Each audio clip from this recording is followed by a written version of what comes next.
Rolling. आज हमारे साथ मौजूद है एक ऐसी पर्सनालिटी जो जितनी भक्ति के लिए फेमस है उतनी ही अपनी विवाह के अंदाज के लिए भी जानी जाती है। हमारे साथ मौजूद है बाल मुकुंद आचार्य जी, जो राजस्थान की राजधानी जयपुर की हवा महल एमएलए से विधायक भी हैं। चलिए जानते हैं। महाराज जी, जैसे कि आप एक विधायक भी हैं और आप भक्ति से भी जुड़े हुए महंत हैं, तो आपके लिए मंदिर की जिम्मेदारी और समाज सेवा या लोगों की चिंता, दोनों को बैलेंस करना कितना मुश्किल होता है? देखिए, अध्यात्म से जुड़ा व्यक्ति वो कोई भी हो, धर्माचार्य हो या पुजारी हो, मठाधीश हो, महंत हो, किसी भी रूप में धर्म कार्य से जुड़ा व्यक्ति का ही कार्य समाज सेवा है।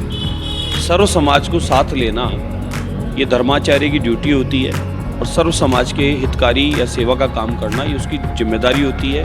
और उसी क्रम में मंदिर के भले वो महंत हैं कि पुजारी हैं, अध्यात्म से जुड़े हैं और अध्यात्म से जुड़े के माध्यम से गौ सेवा, पक्षी सेवा, अन्य किसी ज़रूरतमंद की सेवा करना या मंदिर में आए गए भक्ति की सेवा करना, धर्म ग्रंथों के माध्यम से उसको उपदेश देना, सत्संग प्रवचन से जोड़कर उसकी विसंगतियां हो तो दूर करना और उसे सत्संगी बनाकर अच्छे कार्यों से जोड़ने का काम करना, ये धर्माचार्य का ही काम है। और उसी क्रम में सनातन संस्कृति और साथ में मातृभूमि की सेवा और उसके साथ में मातृभूमि में रहने वाले समाज की सेवा, ये कार्य संगठन का है।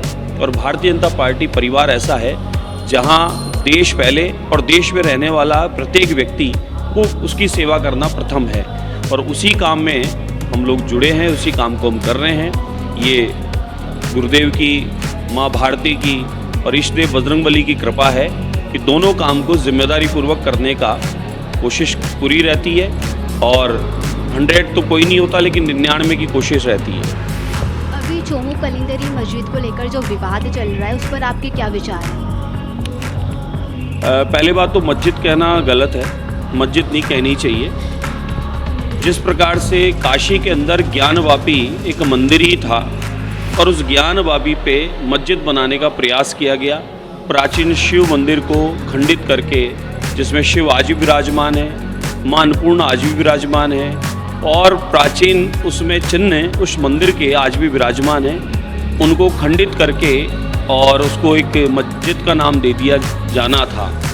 उसी क्रम में बाबर ने राम मंदिर को बाबरी नाम देने का प्रयास किया। बाबर के जो भी अगले रहे शासक या उनके सेवादार, तो ऐसे ही मैं मानता हूँ कि चोमू में हाईवे के ऊपर 4x6 का ये कोर्ट में दस्तावेज सहित सब कुछ अंकित है, 4x6 का एक पट्टी पत्थर का सा स्वरूप जो लगा देना और उस पर हरा रंग पोतकर कब्जा करने का प्रयास करना, 4x6 से उसको 400, 500, 700 गज की कोशिश करना और फिर वहाँ पत्थर डालकर अतिक्रमण करने का प्रयास करना, तो वह न तो कोई मस्जिद थी न मस्जिद है। एक 4x6 का एक अतिक्रमण था, हरे रंग कलर करके उसको, और वह 4x6 का कोर्ट ने स्टे कर रखा है। और उस 4x6 को भी बड़े रूप में अतिक्रमण करने का जो प्रयास किया गया वो गलत है। ये इस प्रकार की गतिविधि करने वालों को समझना चाहिए कि हाईवे पर हम सभी लोग जाते हैं, सब समाज के लोग जाते हैं, बड़ी संख्या में वहाँ से ट्रैफिक निकलता है, स्कूल की बसें निकलती है और वहाँ आए दिन एक्सीडेंट होते हैं, जाम होते हैं। उन पत्थरों पर कई गाड़ियाँ चढ़ जाती है जिसकी वजह से नुकसान हो जाता है, चोटिल हो जाते हैं। उसमें हिंदू भी होते हैं, मुसलमान भी होते हैं, अन्य भी होते हैं। और आगे तक कितना बड़ा मार्ग है वो नेशनल हाईवे है, चोमू से होकर गुजरता है।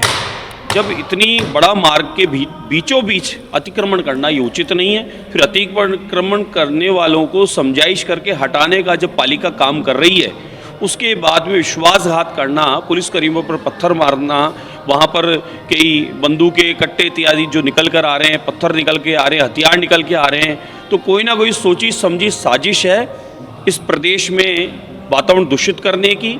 जिस प्रकार से प्रदेश में आदरणीय मुख्यमंत्री भजनलाल शर्मा साहब के नेतृत्व में और केंद्र नेतृत्व आदरणीय मोदी जी के नेतृत्व में जिस प्रकार से प्रदेश में विकास चल रहा है, चारों ओर सुख शांति समृद्धि के साथ इस पूरे प्रदेश का ऐतिहासिक विकास हो रहा है, उस विकास को कहीं ना कहीं ये व्यवधान डालने के लिए, रोकने के लिए षड्यंत्र रचते हैं, लेकिन ये अब संभव नहीं है। ये राजस्थान सरकार है, ये भजनलाल शर्मा साहब की और भाजपा का सुशासन है। यहाँ पर किसी भी प्रकार के कोई पत्थरबाज, उपद्रवी, किसी प्रकार का आतंक मचाने वाले, उनका कोई स्थान नहीं है। जिस प्रकार से आदरणीय प्रधानमंत्री नरेंद्र मोदी जी ने और हमारे गृह मंत्री अमित शाह जी ने कश्मीर से पत्थरबाजों को, बंदूकबाजों को, हथगोला, बारूद, बम इत्यादि जो भी काम करने वालों को खदेड़ दिया, समाप्त कर दिया और कश्मीर में सुख, शांति, समृद्धि और कलम, भाईचारा, प्रेम और कश्मीर का विकास हो रहा है। इसी प्रकार से ये मानो इस प्रदेश में भी माफिया राज समाप्त हो चुका है। पत्थरबाजों का वो जमाना गया जब कभी यात्राएं निकलती थी, धर्म यात्राएं निकलती थी, जब कभी जुलूस निकलते थे, जब कभी सनातन हिंदू समाज के कावड़ यात्रा इत्यादि निकलती थी, ये पत्थरबाज पत्थर लेकर उसको रोकने का काम करते थे, उपद्रव मचाते थे, आगजनी करते थे, छतों पर चढ़कर और कई प्रकार के दुर्घटना करने की योजना, षड्यंत्र रचते थे। अब वो समय गया, वो कांग्रेस का समय था। वो कांग्रेस के ज़माने में तुष्टीकरण की राजनीति और सनातन समाज पर पत्थर मारने का काम करवाया जाता था, लेकिन अब नहीं चलेगा। सनातन संस्कृति, परंपरा यही संदेश देती है कि सब मिलकर भाईचारे से प्रदेश का विकास करें, सुख शांति समृद्धि के साथ सब अपने इस हमारे प्रदेश के विकास में योगदान करें। सरकार की अनगिनत योजनाओं का लाभ लेकर अपने और अपने परिवार को और अपने बच्चों को आगे बढ़ाने का काम करें, न कि पत्थर इत्यादि फेंककर प्रदेश का माहौल खराब करने का काम करें। जो भी ऐसी स्थितियां उत्पन्न करने का प्रयास करेगा, पिछले दिनों चोमू में जिस प्रकार का दंड मिला है, आगे भी न्यायालय के द्वारा, कानून के द्वारा, पुलिस प्रशासन के द्वारा विकास कार्य में अवरोध बनने वाले का यही इलाज होगा। कायदे में रहेंगे तो फायदे में रहेंगे। देखा गया कि हवा महल को लेकर आपने कई सारे बदलाव किए हैं, फिर चाहे शौक की बात हो या व्यवस्था की बात हो, तो आगे और ऐसे क्या क्या बदलाव या कदम आ सकते हैं? देखिए, विधानसभा हवा महल का बैलेंस बिगाड़ दिया गया है। कांग्रेस काल 5 साल का जो रहा, उसमें तुष्टीकरण की राजनीति होने से हवा महल में जिस प्रकार का माहौल उत्पन्न कर दिया गया है, भय का माहौल उत्पन्न कर दिया गया। बहुसंख्यक समाज के साथ में ऐसी परिस्थितियां कर दी कि बहुसंख्यक समाज को हवा महल विधानसभा में इस परकोटे में अपना मकान बेचकर और इस परकोटे से बाहर निकलना पड़ा। हजारों की संख्या में मकान बिके और आसपास का माहौल ये बना दिया गया कि किसी सनातनी की गली में, मोहल्ले में, कॉलोनी में रोड पर टेंट गाड़ देना, रोड पर बकरा काट देना, रोड पर पाड़ा काट देना, रोड पर हांडी चढ़ा देना, सरकारी बिजली का उपयोग लेकर रोड पर कोई त्यौहार, उत्सव और कोई विवाह इत्यादि कर देना। इस प्रकार का अराजकता का माहौल और एक प्रकार से पूरा भय का माहौल बनाने का काम किया कांग्रेस के शासन में। हमने उसको रोकने का काम किया है। कोई भी नियम कायदे के में चलेगा तो ही फायदे में रहेगा। वहाँ खुले में मांस बेचना, खुले में जानवर काटना, साथ में किसी भी रूप में वहाँ पर सरकारी संपत्तियों को कब्जा या नुकसान करना, या वहाँ पर उपद्रव करना, पत्थरबाजी का काम करना, या फिर वहाँ पर जो जिस प्रकार का अराजकता का माहौल फैलाने का प्रयास किया जाता, तेज लाउड स्पीकर करके और वहाँ पर आसपास रहने वालों को परेशान करने का काम किया जा रहा था, ये कतई चीज़ें नहीं होने देंगे। हमने इन सब पे पाबंदी की है। हम हवा महल विधानसभा का विकास चाहते हैं। हवा महल विधानसभा हमारा एक टूरिज़्म हब है। हवा महल विधानसभा में जल महल है। हवा महल विधानसभा में हवा महल, जंतर मंतर, सिटी पैलेस है। हवा महल की खूबसूरती को देखने के लिए देश और दुनिया का लोग आता है। हवा महल में पर्यटन अच्छा है, व्यापार अच्छा है। तो हवा महल में पर्यटनों को अच्छा माहौल, सुरक्षा का माहौल, माताओं बहनों की सुरक्षा का माहौल, साफ सुथरा सुगंधित वातावरण हवा महल का रहे। और पर्यटन स्थल के साथ में हवा महल विधानसभा में हजारों मंदिर हैं, प्राचीन स्मारक हैं, जिनमें कोई छेड़छाड़ न हो और उनकी खूबसूरती बनी रहे। उसके लिए हम निरंतर काम कर रहे हैं। भगवान राधा गोविंद की कृपा से हवा महल विधानसभा में हमने 425 करोड़ रुपए का लगभग बजट उस विकास कार्य में लगाया।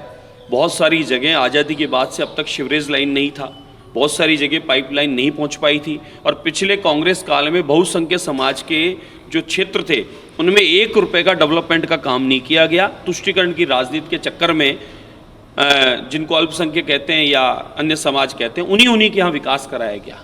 बाकी बहुसंख्यक समाज के क्षेत्रों में 1 रुपये का काम नहीं कराया गया।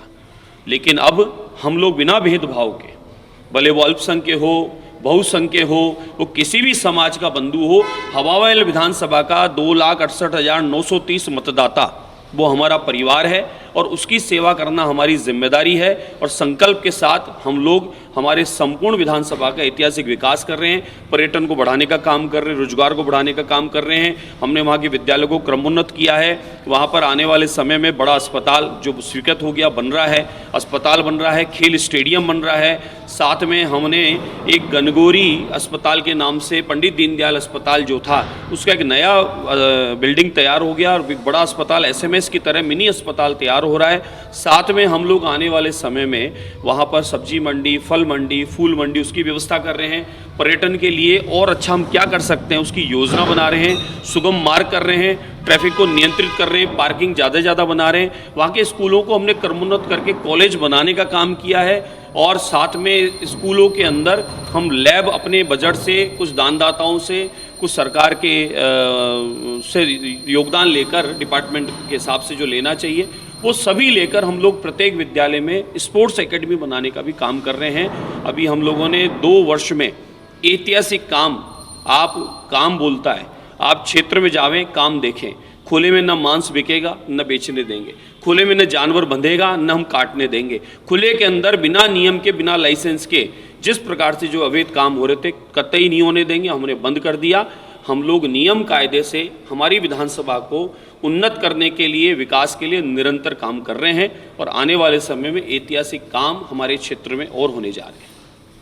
हाल ही में आपका एक वीडियो सोशल मीडिया पर काफ़ी वायरल हो रहा है जिसमें कांग्रेस प्रदेश अध्यक्ष आपको रोकते हुए नज़र आ रहे हैं, जिसमें कि काले शीशे का विवाद है। इस पर आप क्या कहना चाहते हैं? आपको नहीं लगता कि ये गाड़ियों को रोकना ट्रैफिक पुलिस का काम ना होते हुए कांग्रेस का काम होने लगा है? देखिए, कांग्रेस के सभी कार्यकर्ता आदरणीय राहुल गांधी जी, प्रियंका गांधी जी, सोनिया गांधी जी और रॉबर्ट वाड्रा जी, जो कांग्रेस के मुख्यतः 4 लोगों की पार्टी है, ये मम्मी बेटा और जीजी जिया जी, ये 4 लोगों की पार्टी रह गई सिर्फ कांग्रेस। इस कांग्रेस के जो चमचे कह दो, जो चाटुकार हैं, उन लोगों ने उनकी जय बोल के कांग्रेस का बट्टा ढार कर दिया। कांग्रेस का ये हाल कर दिया कि कांग्रेस की अब सीटें नहीं मिल रही है, चुनाव लड़ने के लिए उनके कार्यकर्ता नहीं मिल रहे हैं। कांग्रेस की नीचे की दरी और जमीन दोनों गायब हो चुकी है। कांग्रेस धरातल पे कहीं नहीं है, क्योंकि आदरणीय प्रधानमंत्री नरेंद्र मोदी जी के नेतृत्व में जिस प्रकार से ऐतिहासिक विकास संपूर्ण देश का हो रहा है और देश के प्रधानमंत्री, देश का तिरंगा आज किसी भी मंच पे अग्रणी लाल कारपेट पे होता है, पूरी दुनिया में 56 इंच का सीना चौड़ा होता है। ये देश के प्रधानमंत्री ने कर दिखाया। मैं तो कहा करता हूँ, मैं राजनीति में होता नहीं होता, मैं अध्यात्म गुरु के रूप में था तब भी मैं ये बात कहा करता था कि ऐसी डायनेमिक शक्ति हमारा सौभाग्य कि इस देश को प्रधानमंत्री नरेंद्र मोदी जी के रूप में मिली है कि जिनके आने के बाद में देश में हर वर्ग का विकास हो रहा है। ये अब तक राजनीति करते थे तुष्टीकरण की, ये अब तक सिर्फ खाली इस भारत में रहकर भारत की बुराई करने का काम, भारत को पीछे धकेलने का काम करते थे। पड़ोसी देश जिनसे हमारे शत्रु व्यवहार है, उन लोगों को जाकर उन भारत की बुराइयां करने का काम पहले भी करते थे, आज भी करते हैं। देश को बंटा ढार करने का काम कांग्रेस ने किया, कांग्रेस के इस परिवार ने किया और आज उनकी समाप्ति का ये अवसर आ गया है।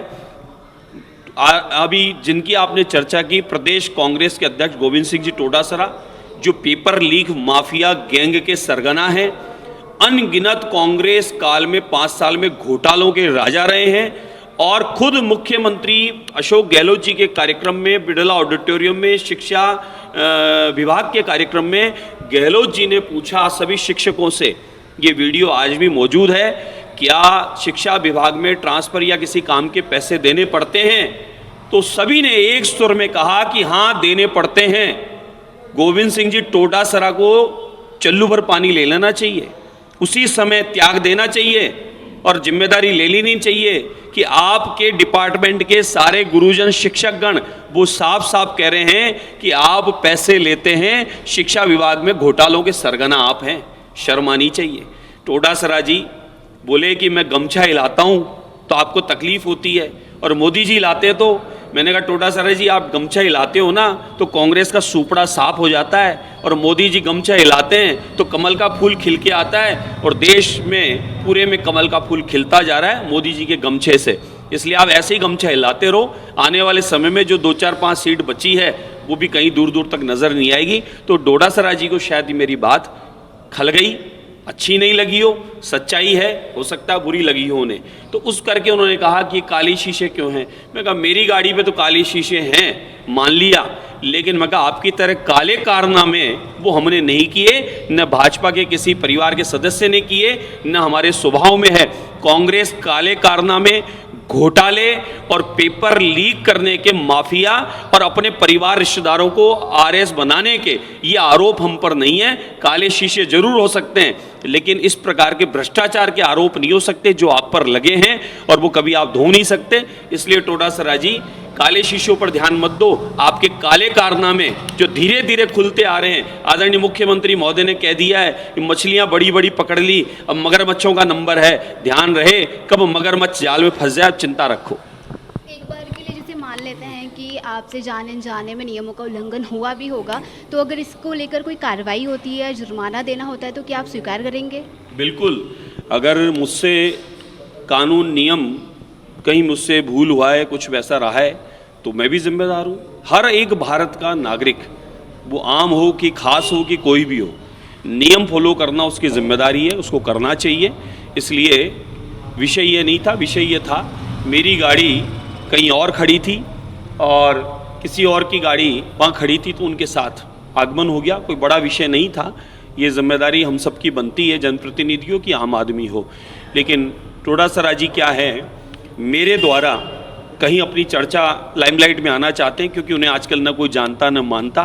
उनके गमछे हिलाए लो के सब पैक हो चुके हैं, और जहाँ जहाँ गमछे हिलाए वहाँ सुपड़ा साफ हो चुका है। मुझे लगता है कि वो उनके पास काम बचा नहीं है, अब बेरोजगार हो चुके हैं, राजनीति के तौर पे कोई काम है नहीं है। धीरे धीरे उनके कार्यकर्ता से लेकर पदाधिकारी सभी घर वापसी की ओर चले गए, यानी अपने काम धाम में लग गए हैं। राजनीति के मामले में कांग्रेस अभी 0/0 हो गई है, क्योंकि आदरणीय मुख्यमंत्री भजनलाल शर्मा साहब ने जो 2 वर्ष में ऐतिहासिक काम किए हैं, जो विकास के काम किए हैं, किसानों को उन्नत करने का काम किया, घर घर जल पहुंचाने का काम किया, हर किसान तक पानी पहुंचकर खेत हरा भरा उसका काम किया है, प्रत्येक गरीब कल्याणकारी योजना के द्वारा प्रत्येक व्यक्ति तक सेवा करने का जो काम किया है, जो आंसू पोंछने का काम किया है, उसका मुकाबला 5 साल बनाम 2 साल, 5 साल में वो नहीं कर पाए, वो हमने 2 साल में कर दिखाया। इसलिए कहीं ना कहीं कांग्रेस और कांग्रेस के सभी सदस्यों के पेट में जो दर्द है, वो दर्द ही इस प्रकार से बयां हो रहा है। अगर देखा जाए तो अगले 5 साल में आप ऐसे कौन से 3 बड़े कदम लेना चाहते हैं जो कि हवा महल को और भी ज़्यादा लोग जानें, और हवा महल की चर्चा और भी ज़्यादा हो, लोग हवा महल को और भी ज़्यादा पसंद करें? हमारे जितने पर्यटन स्थल हैं, उनके आसपास की खाली भूमि पर रोज़गार उपलब्ध हो, उसके लिए हम लोग वहाँ की जगह को डेवलप करने का प्रयास कर रहे हैं। पार्कों को अच्छा करके, और पार्कों में पर्यटनों का हमारे क्षेत्रवासियों को उसका लाभ मिल सके। क्षेत्र में क्लिनिक, छोटे बड़े अस्पताल, उनको और बढ़ाने का, जहाँ नहीं है उनको बनाने का काम कर रहे हैं। व्यापारिक दृष्टि से रोजगार मेले लगाकर आने वाले समय में प्राइवेट संस्थाओं के द्वारा, सरकार तो दे ही रही है, लेकिन प्राइवेट संस्थाओं के द्वारा भी हम लोग रोजगार उपलब्ध कराने का काम कर रहे हैं। साथ ही हमारे यहाँ 3 मंडल है, तीनों मंडल में अलग अलग कैंप लगाकर और लोगों को नगर निगम, जेडीए और पुलिस प्रशासन संबंधित हो या पीडब्ल्यूडी संबंधित हो, जो डिपार्टमेंट वाइज काम होते हैं, जो कहीं किसी के कागज़ों का है, किसी का और काम है, किसी के प्रमाण पत्रों का है, उन कामों को कराने के लिए कैंप निरंतर लगा रहे हैं, आगे भी लगाएंगे। प्रत्येक मंडल के साथ में प्रत्येक वार्ड के अंदर हम लोग कैंप लगाकर विधायक आपके द्वार जन सुनवाई का काम भी हम शुरू करने वाले हैं। निरंतर लोगों के बीच हम रहते ही हैं, हमारा स्वभाव है, लेकिन फिर भी कहीं कोई हमसे दूर अछूता न रह गया हो, कहीं किसी के सेवा काम में हमारी कोई दूरी ना बन जाए, इसलिए हम निरंतर हमारे क्षेत्र में हम लोग इस प्रकार की योजना बना के काम करते हैं। संपूर्ण भाजपा परिवार कार्यकर्ता मिलकर और प्रशासन की सहयोग लेकर हम लोग अपने क्षेत्र को उन्नत करने का काम कर रहे हैं। क्षेत्र के प्राचीन मंदिर हैं उनको जीर्णोद्धार करके उनको भी पर्यटन से जोड़ने का काम कर रहे हैं। हमारा जयपुर शहर परकोटा प्राचीन शहर अपरा काशी जिसकी मर्यादा बनी रहे, अध्यात्म नगरी भी रहे, विकास भी हो, समय अनुरूप वहाँ पर व्यापार भी बढ़े और वहाँ के व्यापारियों को सुरक्षा भी मिले और वहाँ की मात्र शक्तियों को आने वाले पर्यटनों को पूर्णतः सुरक्षित रहें, किसी प्रकार की असुविधा न हो, उसके लिए योजनाबद्ध हम लोग लगातार काम कर रहे हैं। जैसा कि अभी आपने देखा, हमने बाल मुकुंद आचार्य जी से तरह तरह के सवाल किए, उन्होंने जवाब भी बहुत ही शांत से दिए। अब देखा जा सकता है कि आने वाले सालों में हवा महल किस तरह से बदलता है, क्या क्या चीज़ें अच्छी होती है और लोग किस तरह से बाल मुकुंद आचार्य जी को उनके कामों के लिए और भी ज़्यादा पसंद करते हैं। आपने देखा होगा कि उन्होंने बिना किसी गलत शब्दों का इस्तेमाल करे पक्ष विपक्ष की बातें रखी है। इससे साफ समझ आ रहा है कि उनका मकसद सिर्फ और सिर्फ समाज सेवा, शहर विकास और पालन है। कैमरा पर्सन मुकेश सेन के साथ मैं भावना चौबे।